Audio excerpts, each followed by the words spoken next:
मेरे प्यारे दोस्तों, आज देखिए मैं आप सब लोगों को खेत में लेकर आया हूँ। खेत में धान की रोपाई हो रही है। तो देखिए धान की खेती कैसे की जाती है मैं आप सभी को बता दूँ। जैसा कि आप सभी लोग जानते हैं, हमारा भारत देश जो है ये एक कृषि प्रधान देश है।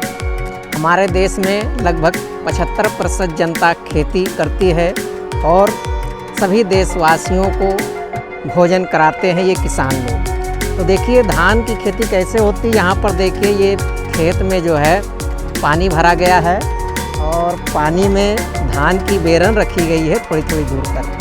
धान की जो बेरन होती है इसको दूसरे खेत में तैयार किया जाता है और रोपाई के लिए दूसरे खेत में लाया जाता है। तो जब ये दूसरे खेत में धान की बेरन लगभग 1 बीता की हो जाती है, यानी लगभग 20 सेमी की हो जाती है, तो इसे वहाँ से निकालकर दूसरे खेत में लाकर रोपा जाता है।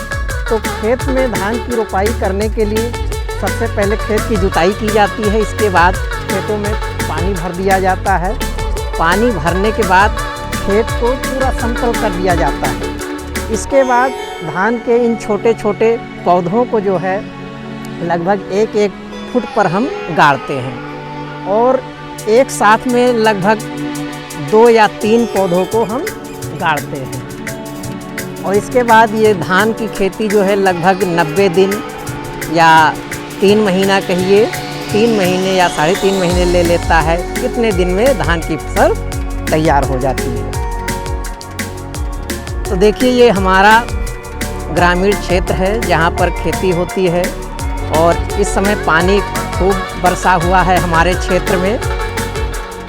अभी 2 दिन से लगभग बारिश हो रही है। लगभग 8 घंटे तक बारिश हुई जिससे खेतों में पानी भर गया है और यहाँ पर जो है धान की रोपाई किया जा रहा है।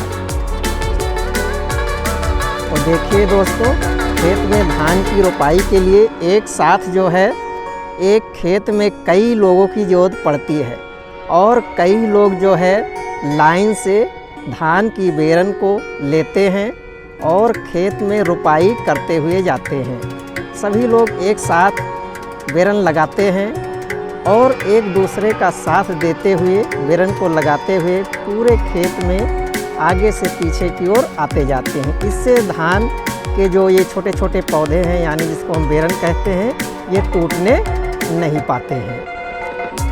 तो देखिए धान की खेती है या कोई भी खेती हो, किसान को बहुत अधिक मेहनत करनी पड़ती है और दिन रात खेत में जुटे रहना पड़ता है।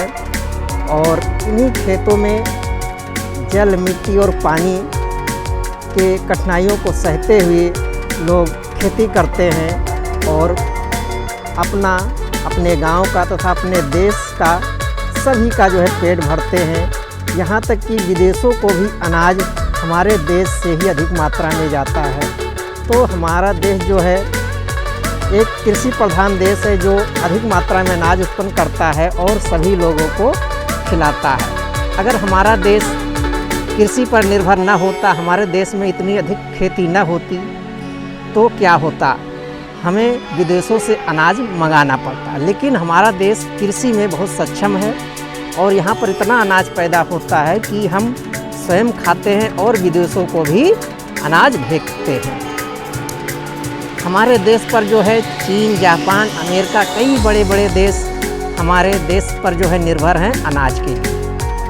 तो दोस्तों, ये था आज का हमारा छोटा सा ब्लॉग। हमारे इस वीडियो को लाइक करें, चैनल को सब्सक्राइब करें और धन्यवाद आपको वीडियो देखने के लिए।